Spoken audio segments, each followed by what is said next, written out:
Break سے پہلے ہم بات کر رہے تھے ڈاکٹر شہاب افضل بیگ کے ساتھ موٹاپے کے متعلق. آئیے بات چیت کا سلسلہ آگے بڑھائیں.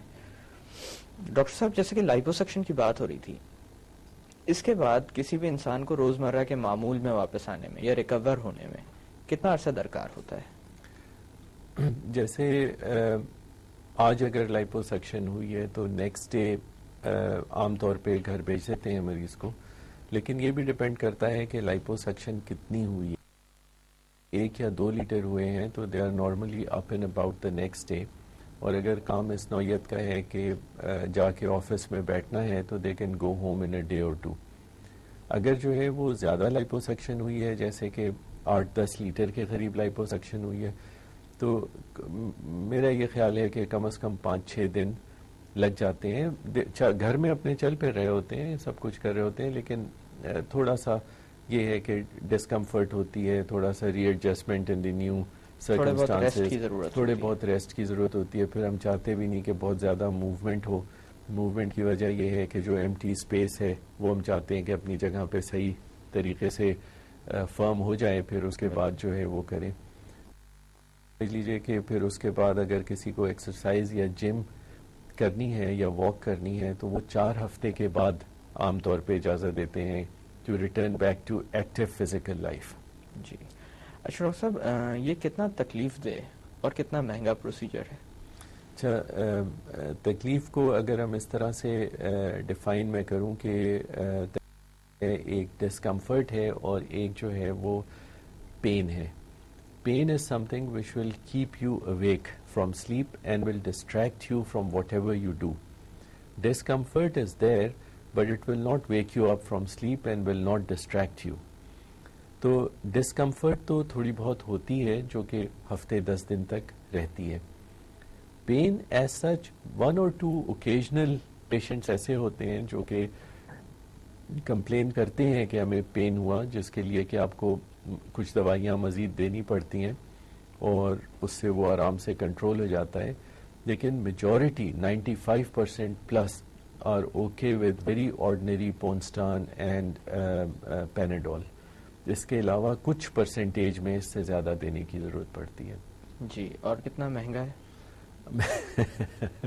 مہنگا اگر کمپیئر کیا جائے، جیسے آج کل کوئی بھی پروسیجر سستا نہیں ہے، ایکسپینسز ہر چیز کے بڑھ گئے ہیں. بالکل. اور وہ سیکشن میرے خیال سے صحت بذات خود مہنگی ہو گئی ہے. صحت مہنگی ہو گئی ہے، ہر چیز مہنگی ہو گئی ہے. تو اٹس ناٹ کہ سرجنز فی بہت زیادہ ہے، تمام ایکسپینسز ملا کر کے آلموسٹ کمپیریبل ہے ٹو اینی ادر سرجری. جیسے آپ کو اگر گال بلیڈر کروانا ہے یا نی ریپلیسمنٹ کروانی ہے یا بہت ساری اس طرح کی چیزیں. اب بہت سارے پلاسٹک سرجری پروسیجرز ایسے ہوتے ہیں کہ جو فنکشنل ہوتے ہیں. فنکشنل کا مطلب یہ ہے کہ کوئی بچی ہے، اس کی ناک بہت زیادہ خراب ہے، وہ آپ کو ٹھیک کرنی ہے، یا آپ کو نظر آ رہا ہے کہ there is an issue with this girl اور یہ ٹین ایج میں ہے، تو اس کو نارمل کرنے میں آپ کو پروسیجر کرنا ہے. تو نارملی جتنے بھی ہم لوگ ہیں plastic surgeons we take care of this and اور بہت ہی اچھے اس پہ پیکیج پہ وہ کرتے ہیں. اور ویسے بھی ایگزیوبرنٹ چارجز اتنے نہیں ہیں کیونکہ اتنی زیادہ افورڈیبلٹی نہیں ہے لوگوں میں. سر، کیا لائپوسکشن کے بعد موٹاپا لوٹ کر آ سکتا ہے؟ ہاں، یہ ایک چیز رہ گئی تھی جو بھی چاہیے. لوٹ کر اس جگہ پہ فیٹ نہیں آ سکتا کیونکہ فیٹ سیلز نکل گئے ہیں. فیٹ سیلز ایک دفعہ نکل جائیں، بھی فیٹ سیلز ہیں یا جو بھی سیلز ہیں وہ پری ڈیٹرمنڈ ہیں ایٹ برتھ اور بیفور برتھ. تو آپ کے فیٹ سیلز جو بن چکے ہیں کبھی نہیں بن سکتے اور نہ فیٹ سیلز نئے بن سکتے ہیں. اب جیسے اگر آپ نے ایبڈومن پہ سے لائپوسکشن کی، اس انڈیویجول کی جو فیٹ کی ڈسٹریبیوشن ہے، یعنی اگر کسی کا فیٹ زیادہ بنے گا تو یہ آپ کا جو سینٹرل کمپیوٹر ہے وہ ڈٹرمن کر چکا ہے کہ اتنا فیٹ یہاں جائے گا، اتنا فیٹ یہاں جائے گا. تو ایبڈومن کا جو فیٹ ہے وہ جائے گا ضرور، لیکن وہ فیٹ چونکہ سیلز موجود نہیں ہیں تو سیلز کا سائز بڑھ نہیں سکتا اور وہ دوبارہ وہ سچویشن نہیں ہو سکتی. ہاں، یہ ضرور ہے کہ آپ جب لائپوسکشن کرتے ہیں تو اسکن کے نیچے تھن لیئر فیٹ کی ضرور چھوڑ دیتے ہیں کیونکہ وہ آپ کی اسکن کی اسموتھنس مینٹین رکھتا ہے. تو اس لیئر میں تھوڑی سی بڑھ سکتی ہے وہ لیئر، وہ موٹی ہو سکتی، لیکن never to the extent that you started off with, اس ایکسٹینٹ پہ کبھی نہیں جا سکتے دوبارہ. جی ہمارے پروگرام کی توسط سے آپ کوئی پیغام دینا چاہیں گے؟ میں بس وہی اپنی بات ریپیٹ کرنا چاہوں گا کہ کوئی بھی پروسیجر اگر اس کو بیلنس کر کے انڈیویجول پہ کیا جائے کہ اس کے فائدے کیا ہیں اور اس کے نقصانات کیا ہیں، اور اگر فائدے بہت زیادہ ہیں تو وہ بینیفیشل ہوگا. دوسرے یہ کہ کسی کو بھی کوئی بھی پروسیجر کرانا ہو، کاسمیٹک سرجری یا کسی کا بھی، it is their right to check the professional qualification of that doctor and his training and the institute that he related with، اور یہ چیک کرنے کے بعد کرائیں اور اپنے زندگی کو داؤ پہ نہ لگائیں انٹرینڈ، اور کیونکہ معاملہ صرف مال کا نہیں ہوتا، زندگی کا بھی ہوتا ہے. بہت بہت شکریہ ڈاکٹر صاحب کہ آج کے پروگرام میں آپ آئے اور بہت ساری اہم معلومات ہمیں فراہم اٹس مائی پلیجر جی، thank you very much Ikram صاحب، بہت شکریہ.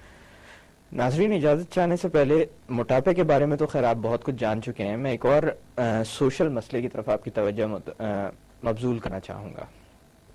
وہ یہ ہے کہ بے شمار لوگ ایسے ہوتے ہیں جو محفل کی جان ہوتے ہیں، لوگوں کو ہنسانا جانتے ہیں، میرے خیال سے ان کو بے شمار دعائیں بھی ملتی ہیں ان کی اس ادا کی وجہ سے.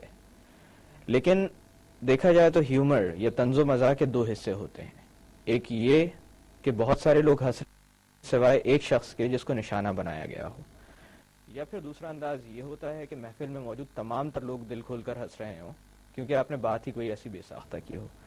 ہم جب بھی کبھی مذاق کریں تو دو چیزوں کا خیال رکھنا چاہیے، مذاق کے اندر اخلاق کی حد کو پار کرتے ہوئے دیر نہیں لگتی. دوسری بات یہ کیونکہ اگر آپ نے کچھ اس طرح کا طنز کیا ہو جس میں کسی کو نشانہ بنایا گیا ہو تو دل آزاری ہوتی ہے، بہت بڑا گناہ ہے.